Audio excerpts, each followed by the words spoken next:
ಸ್ನೇಹಿತರೆ, ಮೀಡಿಯಾ ಮಾಸ್ಟರ್ಸ್ಗೆ ಸ್ವಾಗತ ಸುಸ್ವಾಗತ. ಗೆಳೆಯರೆ, ಪಶ್ಚಿಮ ಬಂಗಾಳದಲ್ಲಿ ಮಮತಾ ಸರ್ಕಾರ ಪತನ ಆಗಿದ್ದು ಯಾಕೆ ಸಂಭ್ರಮಿಸಬೇಕಾದ ವಿಷಯ ಆಗಿತ್ತು ಅನ್ನೋದು ಈಗ ಕಣ್ಣಿಗೆ ಕಾಣೋದಕ್ಕೆ ಶುರುವಾಗಿದೆ. ಹೊಸ ಸರ್ಕಾರ ಅಧಿಕಾರ ಸ್ವೀಕರಿಸಿದ ಬೆನ್ನಲ್ಲೇ ಭಾರತ ಮತ್ತು ಬಾಂಗ್ಲಾ, ಭಾರತ ನೇಪಾಳ ಹಾಗೂ ಭಾರತ ಭೂತಾನ್ ಮತ್ತು ಚೈನಾದ ಗಡಿಗೆ ಕೂಡ ಹತ್ತಿರ ಇರುವ ಸಿಲಿಗುರಿ ಕಾರಿಡಾರ್ ಅಲ್ಲಿ ಬಿಎಸ್ಎಫ್ಗೆ 120 ಎಕರೆ ಭೂಮಿಯನ್ನ ಹಸ್ತಾಂತರ ಮಾಡಿದೆ. ಈ ಭೂಪ್ರದೇಶದಲ್ಲಿ ಬಂಕರುಗಳು ಹಾಗೂ ಇನ್ನಿತರ ಅಗತ್ಯ ವ್ಯವಸ್ಥೆಗಳನ್ನು ಅವರು ಮಾಡ್ಕೋತಾರೆ. ಹಾಗೆ ಮುಂದಿನ ದಿನಗಳಲ್ಲಿ ಅಲ್ಲಿ ಇನ್ನಷ್ಟು ಭೂಮಿ ಹಸ್ತಾಂತರ ಪ್ರಕ್ರಿಯೆ ಪೂರ್ಣಗೊಂಡ ನಂತರ ಸೆನ್ಸಿಟಿವ್ ಪ್ರದೇಶಗಳಲ್ಲಿ ಇನ್ನು ಎಲ್ಲೆಲ್ಲಿ ಬೇಲಿ ಹಾಕುವ ಕೆಲಸ ಆಗಿಲ್ವೋ ಅಂಥ ಕಡೆಗಳಲ್ಲಿ ಬೇಲಿ ಕೂಡ ಎದ್ದು ನಿಲ್ಲುತ್ತೆ. ಇದರ ಜೊತೆಗೆ ಸಿಲಿಗುರಿ ಕಾರಿಡಾರ್ ಹಾಗೂ ಭಾರತದ ಗಡಿಗಳನ್ನು ಸಂಪರ್ಕಿಸುವ ಹೆದ್ದಾರಿಗಳನ್ನು ಕೂಡ ಹೊಸ ರಾಜ್ಯ ಸರ್ಕಾರ ಕೇಂದ್ರಕ್ಕೆ ಹಸ್ತಾಂತರ ಮಾಡೋ ನಿರ್ಧಾರವನ್ನು ಕೈಗೊಂಡಿದೆ. ಸಾಕಷ್ಟು ವರ್ಷಗಳಿಂದ ಏನನ್ನ ಮಮತಾ ಸರ್ಕಾರ ಮಾಡಲಿ ಅಂತ ಬಿಎಸ್ಎಫ್ ಹಾಗೂ ಸೇನಾ ಪಡೆಗಳು ಬಯಸ್ತಾ ಇದ್ವೋ ಅದನ್ನ ಸುವೇಂದು ಅಧಿಕಾರಿ ಸರ್ಕಾರ ಮಾಡಿದೆ. ಜೊತೆಗೆ ಮಮತಾ ಸರ್ಕಾರದ ಅವಧಿಯಲ್ಲಿ ಕೈಗೊಳ್ಳಲಾದ ಕೆಲ ಸಂವಿಧಾನ ವಿರೋಧಿ ಆದೇಶಗಳು, ಯೋಜನೆಗಳನ್ನು ಕೂಡ ಸುವೇಂದು ಅಧಿಕಾರಿ ರದ್ದು ಮಾಡಿದ್ದಾರೆ. ಹಾಗಾದರೆ ಹೊಸ ಸರ್ಕಾರ ಸಿಲಿಗುರಿ ಮತ್ತು ಗಡಿಗಳಲ್ಲಿ ಏನು ಮಾಡ್ತಾ ಇದೆ? ಅದರಿಂದ ಬಿಎಸ್ಎಫ್ ಮತ್ತು ಭಾರತದ ಭದ್ರತೆಗಾಗೋ ಲಾಭ ಏನು? ಬನ್ನಿ ನೋಡೋಣ.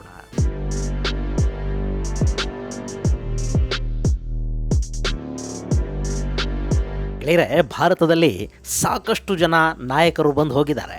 ಸಾಕಷ್ಟು ಸರ್ಕಾರಗಳನ್ನು ಈ ದೇಶ ನೋಡಿದೆ. ಒಂದೊಂದು ಸರ್ಕಾರದ ನಿಲುವು ಒಂದೊಂದು ಥರ ಇರಬಹುದು. ಯಾರೋ ಓಟುಗಳಿಗಾಗಿ ಜಾಸ್ತಿ ತುಷ್ಟೀಕರಣ ಮಾಡಿರಬಹುದು, ಇನ್ಯಾರೋ ಅನಗತ್ಯ ಯೋಜನೆಗಳ ಮೂಲಕ ದೇಶದಲ್ಲೊಂದು ಅಸಮಾಧಾನಕ್ಕೆ, ಸಾಮಾಜಿಕ ಅಸಮತೋಲನಕ್ಕೆ ಕಾರಣ ಆಗಿರಬಹುದು. ಮತ್ತಿನ್ಯಾರೋ ಉಚಿತಗಳ ಮೂಲಕ ಸಹಾಯ ಮಾಡ್ತಾ ಇದ್ದೀವಿ ಅಂದ್ಕೊಂಡು ಮತ್ತೇನೋ ಮಾಡಿರಬಹುದು. ಇನ್ನು ಭ್ರಷ್ಟಾಚಾರ ಅನ್ನೋದು ಈ ದೇಶಕ್ಕೆ ಹೊಸ್ತಲ್ಲ.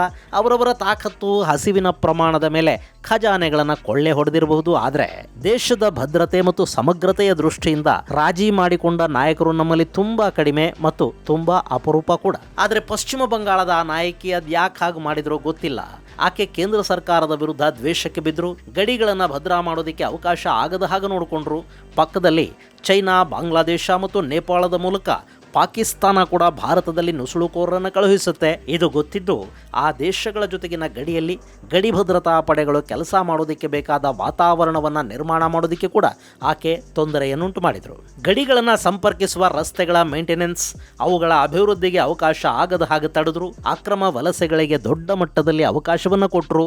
ಯಾವ ನಾಯಕಿ ಅಕ್ರಮ ವಲಸೆಗಳನ್ನು ನಿಯಂತ್ರಿಸುವುದರಲ್ಲಿ ಪಶ್ಚಿಮ ಬಂಗಾಳದ ಕಮ್ಯುನಿಸ್ಟ್ ಸರ್ಕಾರ ವಿಫಲವಾಗಿದೆ ಅಂತ ಪಾರ್ಲಿಮೆಂಟಲ್ಲಿ ನಿಂತು ಪೇಪರ್ ಹರಿದು ಸ್ಪೀಕರ್ ಪೀಠದ ಮೇಲೆ ತೂರಿದ್ರು, ಅದೇ ಹೆಣ್ಣು ಮಗಳು ತಾವೇ ಮುಖ್ಯಮಂತ್ರಿ ಆದ ಕೂಡಲೇ ಬದಲಾಗಿ ಹೋದ್ರು. ಅಕ್ರಮ ವಲಸೆಗಳಿಗೆ ಅನುಕೂಲ ಆಗೋದಕ್ಕೆ ಏನೆಲ್ಲ ಬೇಕೋ ಅದೆಲ್ಲವನ್ನ ಮಾಡ್ತಾ ಹೋದ್ರು. ಈಗ ಆಕೆ ಪಶ್ಚಿಮ ಬಂಗಾಳದಲ್ಲಿ ಮಾಜಿ ಆಗಿದ್ದಾರೆ. ಆಕೆ ಮಾಡಿಟ್ಟ ಎಡವಟ್ಟುಗಳನ್ನು ಹೊಸ ಸರ್ಕಾರ ಸರಿ ಮಾಡ್ತಾ ಇದೆ. ಈ ಸಿಲಿಗುರಿ ಕಾರಿಡಾರ್ ಅಲ್ಲಿ 120 ಎಕರೆ ಭೂಮಿಯನ್ನ ಈ ತಕ್ಷಣ ಬಿಎಸ್ಎಫ್ಗೆ ಹಸ್ತಾಂತರ ಮಾಡುವ ನಿರ್ಧಾರವನ್ನ ಅಲ್ಲಿನ ಸರ್ಕಾರ ಕೈಗೊಂಡಿದೆ.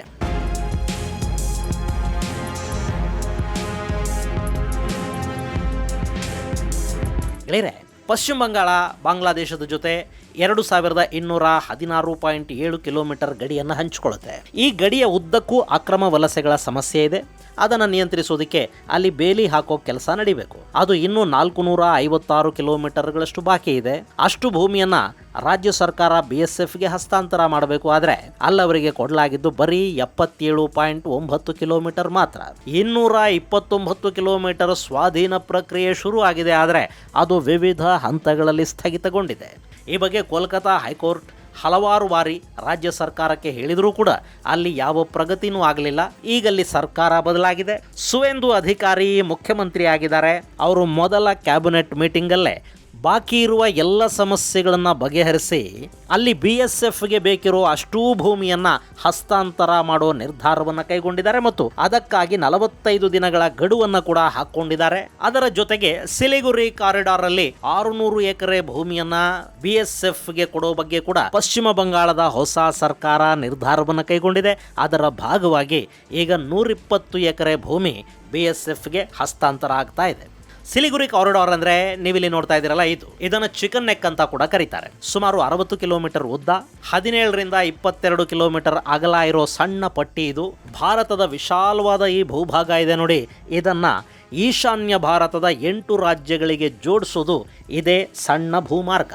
ಇದು ಕೋಳಿ ಕತ್ತಿನಂತೆ ಕಾಣೋದ್ರಿಂದ ಇದನ್ನು ಚಿಕನ್ ನೆಕ್ ಅಂತ ಕರೀತಾರೆ. ಇನ್ನು ಇದರ ವಿಶೇಷ ಏನು ಅಂದರೆ, ಇದು ಪಶ್ಚಿಮದಲ್ಲಿ ನೇಪಾಳ, ದಕ್ಷಿಣದಲ್ಲಿ ಬಾಂಗ್ಲಾದೇಶ, ಉತ್ತರದಲ್ಲಿ ಭೂತಾನ್ ಮತ್ತು ಈಶಾನ್ಯದಲ್ಲಿ ಚೈನಾ ನಿಯಂತ್ರಣದ ಚುಂಬಿ ಕಣಿವೆಗಳನ್ನು ಹೊಂದಿದೆ. ಸೊ ಭಾರತದ ಭದ್ರತೆಯ ದೃಷ್ಟಿಯಿಂದ ಇದು ಎಷ್ಟು ಮುಖ್ಯ ಅನ್ನೋದು ನಿಮಗೀಗ ಅರ್ಥ ಆಗಿರಬೇಕು. ಗೆಳೆಯರೆ, ಭಾರತದ ವಿಭಜನೆಯ ಸಂದರ್ಭದಲ್ಲಿ ಅಥವಾ 1971 ಬಾಂಗ್ಲಾ ವಿಭಜನೆಯ ಸಂದರ್ಭದಲ್ಲಾದರೂ ಈ ಭೂಪ್ರದೇಶವನ್ನು ಇನ್ನಷ್ಟು ಅಗಲ ಮಾಡಿಕೊಳ್ಳೋ ಅವಕಾಶ ಭಾರತಕ್ಕಿತ್ತು. ಆದರೆ ಅದ್ಯಾಕೋ ಅವತ್ತಿನ ನಾಯಕರಿಗೆ ಆದ್ಯತೆಯ ವಿಷಯ ಅಂತ ಅನ್ನಿಸ್ಲಿಲ್ಲ. ಹೀಗಾಗಿ ಈ ಚಿಕನ್ ನೆಕ್ ಇಷ್ಟು ಚಿಕ್ಕದಾಗಿ ಉಳ್ಕೊಂಡು ಬಿಡ್ತು. ಇನ್ನು ಈ ಸಣ್ಣ ಪಟ್ಟಿ ಇದೆಯಲ್ಲ, ಇದರ ಮೇಲೆ ಸುಮಾರು 40 ಮಿಲಿಯನ್ ಅಂದರೆ 4 ಕೋಟಿಗೂ ಅಧಿಕ ಜನ ತಮ್ಮ ದೈನಂದಿನ ಅಗತ್ಯಗಳಿಗಾಗಿ ಆಧಾರ ಪಟ್ಟಿದ್ದಾರೆ. ಈ ಕಾರಿಡಾರ್ ಮೂಲಕ ರಸ್ತೆ, ರೈಲು ಸಂಚಾರ, ತೈಲ ಮತ್ತು ಗ್ಯಾಸ್ ಪೈಪ್ಲೈನ್ಗಳು ಹಾದು ಹೋಗುತ್ತವೆ. ಅವು ಈಶಾನ್ಯ ರಾಜ್ಯಗಳಿಗೆ ಸಂಪರ್ಕವನ್ನು ಕಲ್ಪಿಸ್ತಾ ಇವೆ.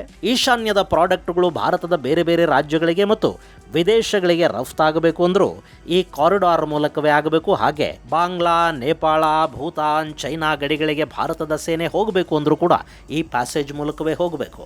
ಇನ್ನಿಲ್ಲಿ ನೀವು ನೋಡ್ತಾ ಇದ್ದೀರಲ್ಲ, ಇದು ಚುಂಬಿ ಕಣಿವೆ. ಇದು ಚೈನಾದ ನಿಯಂತ್ರಣದಲ್ಲಿದೆ. ಸಿಲಿಗುರಿ ಕಾರಿಡಾರ್ನಿಂದ ಬರೀ 150 ಕಿಲೋಮೀಟರ್ ದೂರದಲ್ಲಿ ಚುಂಬಿ ವ್ಯಾಲಿ ಇದೆ. ಹಾಗೆ ಇಲ್ಲಿ ಭೂತಾನ್, ಭಾರತ ಮತ್ತು ಚೈನಾಗಳ ಗಡಿಗಳು ಸಂಧಿಸುವ ಸ್ಥಳ ಕೂಡ ಇದೆ. ಚೈನಾ ಅಲ್ಲಿ ಭೂತಾನ್ ಮೇಲೆ ಒತ್ತಡವನ್ನು ತಂದು ಈ ಗಡಿಯನ್ನು ವಿಸ್ತರಿಸಿಕೊಳ್ಳುವ ಪ್ರಯತ್ನವನ್ನು ಮಾಡ್ತಾ ಇರುತ್ತೆ. ಇದು ಭಾರತದ ದೃಷ್ಟಿಯಿಂದ ತುಂಬಾ ಸೆನ್ಸಿಟಿವ್ ಸ್ಥಳ. ಈ ಹಿಂದೆ 2017ರಲ್ಲಿ ಡೋಕ್ಲಾಮ್ ಸಂಘರ್ಷ ನಡೀತಲ್ಲ, ಅದಾಗಿದ್ದಿಲ್ಲೇನೆ. ಇನ್ನು ಇಲ್ಲಿ ನೋಡ್ತಾ ಇದ್ದೀರಲ್ಲ, ಇದು ನೇಪಾಳದ ಗಡಿ. ಗೆಳೆಯರೆ, ಇಷ್ಟೆಲ್ಲ ಗಡಿಗಳನ್ನು ಸಂಪರ್ಕಿಸುವ ಈ ಅತಿ ಸೂಕ್ಷ್ಮ ವಲಯ ಅತ್ಯಂತ ಭದ್ರವಾಗಿರಬೇಕು. ಅಲ್ಲಿ ಬಾಂಗ್ಲಾದ ಗಡಿಗಳನ್ನು BSF ಕಾಯುತ್ತೆ. ನೇಪಾಳದ ಗಡಿಗಳಲ್ಲಿ SSB ಅಂದರೆ ಸಶಸ್ತ್ರ ಸೀಮಾ ಬಲದ ಪಡೆಗಳು ಗಾರ್ಡ್ ಮಾಡುತ್ತವೆ.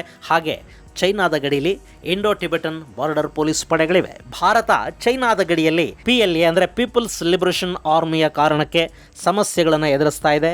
ನೇಪಾಳದ ಗಡಿಯಲ್ಲಿ ಮತ್ತು ಬಾಂಗ್ಲಾದ ಗಡಿಯಲ್ಲಿ ಅಕ್ರಮ ಚಟುವಟಿಕೆಗಳು, ಅಕ್ರಮ ವಲಸೆಗಳು, ಸ್ಮಗ್ಲಿಂಗ್ ದಂಧೆಯ ಸಮಸ್ಯೆಗಳು ಇವೆ. ಇನ್ನು ಬಾಂಗ್ಲಾದಲ್ಲಿ ಶೇಖ್ ಹಸೀನಾ ಸರ್ಕಾರ ಪತನಗೊಂಡು ಅಲ್ಲಿಗೆ ಯುನಸ್ ಬಂದ ನಂತರ ಭಾರತ ಬಾಂಗ್ಲಾ ಸಂಬಂಧಗಳು ಸಂಪೂರ್ಣವಾಗಿ ಹದಗೆಟ್ಟು ಅಲ್ಲಿ ಮತಾಂಧ ಶಕ್ತಿಗಳು, ಜಿಹಾದಿ ಪಡೆಗಳು ಜೈಲಿಂದ ಹೊರಬರೋದಕ್ಕೆ ಯುನಸ್ ಅವಕಾಶವನ್ನು ಮಾಡಿಕೊಟ್ಟ. ಮತ್ತು ಹಾಗೆ ಬಂದವರು ಭಾರತದಲ್ಲಿ ನುಸುಳುವಿಕೆ, ಉಗ್ರ ಚಟುವಟಿಕೆಗಳು, ಅಪರಾಧ ಚಟುವಟಿಕೆಗಳು ಹೆಚ್ಚಾಗೋದಕ್ಕೆ ಕಾರಣ ಆಗ್ತಾ ಹೋದರು. ಜೊತೆಗೆ ಯುನಸ್ ಚೈನಾ ಜೊತೆ ಸೇರಿಕೊಂಡ. ಭಾರತದ ಈಶಾನ್ಯ ರಾಜ್ಯಗಳ ಸಂಪರ್ಕವನ್ನು ಚೈನಾ ಸಹಾಯ ಪಡ್ಕೊಂಡು ಕತ್ತರಿಸೋ ಥರದ ಮಾತುಗಳು ಕೂಡ ಬಾಂಗ್ಲಾದಿಂದ ಕೇಳಿಬರುವುದಕ್ಕೆ ಶುರುವಾದವು. ಹಾಗೆ ಪಾಕಿಸ್ತಾನದ ISI ಚಟುವಟಿಕೆಗಳು ಕೂಡ ಬಾಂಗ್ಲಾದಲ್ಲಿ ಹೆಚ್ಚಾಗ್ತಾ ಹೋದವು. ಗೆಳೆಯರೆ, ನೀವು ಯೂಟ್ಯೂಬಲ್ಲಿ ವಿಡಿಯೋಗಳನ್ನು ನೋಡೋದಷ್ಟೇ ಅಲ್ಲ, ಇಲ್ಲಿ ನೀವು ಕೂಡ ಒಂದಷ್ಟು ವಿಡಿಯೋಗಳನ್ನು ಕ್ರಿಯೇಟ್ ಮಾಡಬಹುದು. ಆ ಮೂಲಕ ಒಂದಷ್ಟು ಹಣ ಕೂಡ ಗಳಿಸೋದಕ್ಕೆ ಅವಕಾಶ ಇರುತ್ತೆ. ಅಷ್ಟೇ ಅಲ್ಲ, ನೀವು ಯಾವುದೋ ವ್ಯಾಪಾರ ಮಾಡ್ತಾ ಇದ್ದೀರಿ, ನಿಮಗೇನೋ ಟ್ಯಾಲೆಂಟ್ ಇದೆ, ನಿಮಗೆ ಬೇರೆಯವರಿಗೆ ಗೊತ್ತಿದ್ದಕ್ಕಿಂತಲೂ ಸ್ವಲ್ಪ ಹೆಚ್ಚು ಏನೋ ಗೊತ್ತಿದೆ, ಒಂದಷ್ಟು ಸಮಯ ಇದೆ, ಅದನ್ನು ಕ್ರಿಯೇಟಿವ್ ಆಗಿ ಬಳಸ್ಕೊಳ್ಳೋ ಮನಸ್ಸಿದೆ ಅಂದರೆ ಖಂಡಿತ ನೀವೊಂದು ಯೂಟ್ಯೂಬ್ ಚಾನಲನ್ನು ಮಾಡಬಹುದು. ಮತ್ತು ಅದರಿಂದ ನಿಮ್ಮ ಟ್ಯಾಲೆಂಟನ್ನು, ನಿಮಗೆ ಗೊತ್ತಿರೋ ವಿಷಯಗಳನ್ನು ಜನಕ್ಕೆ ತಲುಪಿಸೋದಷ್ಟೇ ಅಲ್ಲ, ನೀವೊಂದಷ್ಟು ಹಣವನ್ನು ಗಳಿಸೋದಕ್ಕೆ ಸಾಧ್ಯ ಆಗುತ್ತೆ. ಅದಕ್ಕೆ ನೀವೇನು ಹೆಚ್ಚು ತಲೆ ಕೆಡಿಸ್ಕೋಬೇಕಾದ ಅಗತ್ಯ ಇಲ್ಲ. ಯೂಟ್ಯೂಬನ್ನು ಹೇಗೆ ಮಾಡಬೇಕು, ಅದನ್ನು ಹೇಗೆ ಮುಂದುವರಿಸ್ಕೊಂಡು ಹೋಗಬೇಕು ಅನ್ನೋ ತರಬೇತಿಯನ್ನು ನಾವು ಕೊಡ್ತೀವಿ. ಹಾಗೆ ಈಗಾಗಲೇ ನೀವು ಚಾನಲನ್ನು ಮಾಡಿದ್ದೀರಿ, ಅದನ್ನು ಹೇಗೆ ಮುಂದುವರಿಸ್ಕೊಂಡು ಹೋಗಬೇಕು ಅನ್ನೋದು ನಿಮಗೆ ಗೊತ್ತಿಲ್ಲದೆ ಇದ್ರೂ ನಿಮಗೆ ಅದರ ತರಬೇತಿಯನ್ನು ಕೂಡ ನಾವು ಕೊಡ್ತಾ ಇದ್ದೀವಿ. ಇದೇ ತಿಂಗಳ ಮೇ 29, 30 ಮತ್ತು 31ನೇ ತಾರೀಕು ಯೂಟ್ಯೂಬ್ ತರಬೇತಿ ಶಿಬಿರವನ್ನು ನಮ್ಮಲ್ಲಿ ಆಯೋಜನೆ ಮಾಡ್ತಾ ಇದ್ದೀವಿ. Scripting, editing, voice modulation, YouTube optimisation, security ಮತ್ತು ಆರ್ಟಿಫಿಷಿಯಲ್ ಇಂಟೆಲಿಜೆನ್ಸನ್ನು ಬಳಸಿ ನೀವು ಹೇಗೆಲ್ಲ ಏನೆಲ್ಲ ಮಾಡ್ಕೊಳ್ಳೋದಕ್ಕೆ ಸಾಧ್ಯ ಆಗುತ್ತೆ ಅನ್ನೋದನ್ನ ಈ 3 ದಿನಗಳ ತರಬೇತಿಯಲ್ಲಿ ನಿಮಗೆ ಹೇಳಿಕೊಡಲಾಗುತ್ತೆ. ಹೆಚ್ಚಿನ ಮಾಹಿತಿಗಾಗಿ 9972379459 9972379459 ನಂಬರ್ಗೆ ಕರೆ ಮಾಡಿ. ಗೆಳೆಯರೆ, ಬಾಂಗ್ಲಾದೇಶ ಅನ್ನೋದು ಭಾರತಕ್ಕೆ ಯಾವತ್ತಿದ್ರೂ ಸಮಸ್ಯೆನೇ. ಅದು ಈಗಂತೂ ಪಾಕಿಸ್ತಾನದ ಮತ್ತೊಂದು ರೂಪದ ಹಾಗೆ ತಯಾರಾಗ್ತಾ ಇದೆ. ಇದೆಲ್ಲವನ್ನು ಗಮನದಲ್ಲಿಟ್ಟುಕೊಂಡು 2021ರಲ್ಲಿ ಕೇಂದ್ರ ಸರ್ಕಾರ ಗಡಿ ಭದ್ರತಾ ಪಡೆಗಳ ವ್ಯಾಪ್ತಿಯನ್ನು ಗಡಿ ರೇಖೆಯಿಂದ 15 ಕಿಲೋಮೀಟರ್ನ ಬದಲಿಗೆ 50 ಕಿಲೋಮೀಟರ್ಗೆ ಏರಿಕೆಯನ್ನು ಮಾಡಿತು. ಇದನ್ನು ಸಹಿಸಿಕೊಳ್ಳೋದಕ್ಕೆ ಮಮತಾಗೆ ಸಾಧ್ಯ ಆಗಲಿಲ್ಲ. ಹೀಗೆ ಮಾಡೋ ಮೂಲಕ ರಾಜ್ಯದ ಪೊಲೀಸರ ಅಧಿಕಾರವನ್ನು ಕೇಂದ್ರ ಕಿತ್ಕೊಳ್ತಾ ಇದೆ ಅಂತ ಮಮತಾ ವರಾತ ಶುರು ಮಾಡ್ಕೊಂಡ್ರು. ಹಾಗೆ BSF ಬಗ್ಗೆ ಕೂಡ ದ್ವೇಷವನ್ನು ಬೆಳೆಸ್ಕೊಂಡ್ರು. ಅಕ್ರಮ ವಲಸೆಗಳು ಹೆಚ್ಚಾಗ್ತಾ ಇವೆ ಅಂದರೆ ಗಡಿ ಕಾಯೋದು ಕೇಂದ್ರದ ಕೆಲಸ ಅಂದರು. ಹಾಗೆ ಗಡಿ ಕಾಯೋ ಪಡೆಗಳಿಗೆ ಬೇಲಿ ಹಾಕೋದಕ್ಕೆ ಬೇಕಾದ ಜಾಗವನ್ನು ಕೂಡ ಕೊಡದೆ ಮಮತಾ ಸತಾಯಿಸೋದಕ್ಕೆ ಶುರು ಮಾಡಿದರು. ಇದಿಷ್ಟೇ ಅಲ್ಲ, ಗಡಿಗಳನ್ನು ಸಂಪರ್ಕಿಸುವ ಹೆದ್ದಾರಿಗಳ ಅಗಲೀಕರಣ, ಅವುಗಳ ದುರಸ್ತಿ, ಮೇಂಟೆನೆನ್ಸ್ನ ವಿಷಯದಲ್ಲಿ ಕೂಡ ಮಮತಾ ಅವರ ಕಿರಿಕ್ ಶುರುವಾಯಿತು. ಸಾಮಾನ್ಯವಾಗಿ ಹೆದ್ದಾರಿಗಳ ನಿಯಂತ್ರಣ ಕೇಂದ್ರ ಸರ್ಕಾರದಲ್ವಾ, ಅದರಲ್ಲಿ ಮಮತಾ ಪಾತ್ರ ಏನು ಅಂತ ನಿಮಗೆ ಅನ್ನಿಸ್ಬೋದು. ರಾಷ್ಟ್ರೀಯ ಹೆದ್ದಾರಿಗಳ ನಿರ್ಮಾಣಕ್ಕೆ ಕೇಂದ್ರ ಹಣ ಕೊಡುತ್ತೆ, ಅದಕ್ಕೆ ಬೇಕಾದ ಭೂಮಿಯನ್ನು ಒದಗಿಸಬೇಕಾದ್ದು ರಾಜ್ಯ ಸರ್ಕಾರ. ಹಾಗೆ ಅದನ್ನು ರಾಷ್ಟ್ರೀಯ ಹೆದ್ದಾರಿ ಅಂತ ನಾಮಕರಣ ಮಾಡೋದು ಕೇಂದ್ರ ಸರ್ಕಾರನೇ. NHAI ಮತ್ತು NHIDCLಗಳು ರಾಷ್ಟ್ರೀಯ ಹೆದ್ದಾರಿಗಳನ್ನು ನಿರ್ವಹಿಸುತ್ತವೆ. ಆದರೆ ರಾಜ್ಯ ಸರ್ಕಾರ ಆ ಹೆದ್ದಾರಿಗಳನ್ನು ತಾನೇ ನಿರ್ವಹಿಸುವ ಹೊಣೆಯನ್ನು ಹೊತ್ತು ತನ್ನ PWD ಇಲಾಖೆಯ ಮೂಲಕ ಕೂಡ ನಿರ್ವಹಣೆ ಮಾಡಿಸುವ ಅವಕಾಶ ಇರುತ್ತೆ. ಪಶ್ಚಿಮ ಬಂಗಾಳದಲ್ಲಿ ಹಾಗೆ ಆಯಿತು. ಮಮತಾ ಸರ್ಕಾರ ಹೆದ್ದಾರಿಗಳನ್ನು PWD ಇಲಾಖೆಯ ಅಧೀನದಲ್ಲಿ ಇಟ್ಕೊಳ್ತು. ಆದರೆ ಆ ರಸ್ತೆಗಳ ಅಭಿವೃದ್ಧಿ, ನಿರ್ವಹಣೆ, ವಿಸ್ತರಣೆ ಇದ್ಯಾವುದೂ ಆಗಲಿಲ್ಲ. ಬದಲಿಗೆ ಹೆದ್ದಾರಿಗಳ ಅತಿಕ್ರಮ ಆಗ್ತಾ ಹೋದರೂ ಕೂಡ ಮಮತಾ ಸರ್ಕಾರ ಅಲ್ಲಿ ತಲೆ ಕೆಡಿಸ್ಕೊಳ್ಳಿಲ್ಲ. ಅವುಗಳನ್ನು ನಮಗಾದರೂ ವಹಿಸ್ಕೊಡಿ ಅಂತ ರಾಷ್ಟ್ರೀಯ ಹೆದ್ದಾರಿ ಪ್ರಾಧಿಕಾರ ಪದೇ ಪದೇ ಕೇಳ್ತು. ಆದರೆ ರಾಜ್ಯ ಸರ್ಕಾರ ಆ ಹೆದ್ದಾರಿಗಳನ್ನು ಹಸ್ತಾಂತರ ಮಾಡೋದಕ್ಕೆ ಹೋಗಲಿಲ್ಲ. ಈಗ ಹೊಸ ಸರ್ಕಾರ ಬಂದ ಕೂಡಲೇ ಒಂದೇ ಒಂದು ಆದೇಶದ ಮೂಲಕ 7 ಸ್ಟ್ರೆಚ್ ಹೆದ್ದಾರಿಗಳನ್ನು ಕೇಂದ್ರಕ್ಕೆ ಹಸ್ತಾಂತರ ಮಾಡಲಾಗಿದೆ. ಈ ಹೆದ್ದಾರಿಗಳ ಪೈಕಿ 5 ಸಿಲಿಗುರಿ ಕಾರಿಡಾರ್ ಮೂಲಕವೇ ಹೋಗುತ್ತವೆ.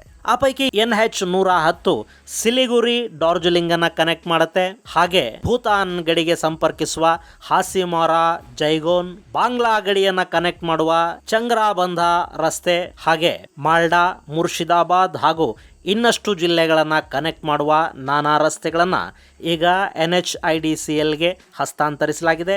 ಹಲವು ವರ್ಷಗಳಿಂದ ನೆನೆಗುದಿಗೆ ಬಿದ್ದ ಯೋಜನೆಗಳು ಈಗಲ್ಲಿ ಚುರುಕನ್ನು ಪಡೆಯುತ್ತವೆ. ಇಲ್ಲಿ ರಸ್ತೆ ವಿಸ್ತರಣೆ ಆದರೆ ಸೇನೆಗೆ ಅಗತ್ಯ ಸಂದರ್ಭಗಳಲ್ಲಿ ಗಡಿಯನ್ನು ತಲುಪೋದಕ್ಕೆ ಸಾಧ್ಯ ಆಗುತ್ತೆ. ಮಾತ್ರ ಅಲ್ಲ, ಈ ಗಡಿ ಭಾಗಗಳಲ್ಲಿ ಚಟುವಟಿಕೆಗಳು ಹೆಚ್ಚಾಗುತ್ತವೆ, ಜನಸಂಚಾರ ಹೆಚ್ಚಾಗುತ್ತೆ, ಪ್ರವಾಸಿಗರು ಬರೋದು ಹೆಚ್ಚಾಗುತ್ತೆ, ಅಲ್ಲಿ ಮೂಲಭೂತ ಸೌಕರ್ಯಗಳು ಹೆಚ್ಚಾಗುತ್ತವೆ, ಅಲ್ಲಿ ಆರ್ಥಿಕತೆ ಬೆಳೆಯುತ್ತೆ.